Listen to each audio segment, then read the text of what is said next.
Filhos de Minas, erguendo a voz, quando os lutaram pelas doutrinas que eles sonharam. Rememoremos os sacrifícios desses patrícios desassombrados. Fortes marchemos, eia soldados, os passos desses heróis são faróis que segurança nos dão em razão.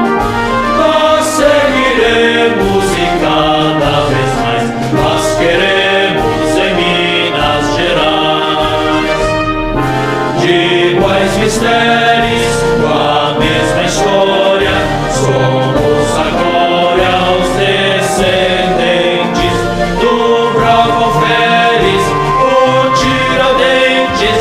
No sangue temos a nobre herança, toda a pujança dos conjurados. Fortes marchemos, eia soldados, os passos desses heróis são faróis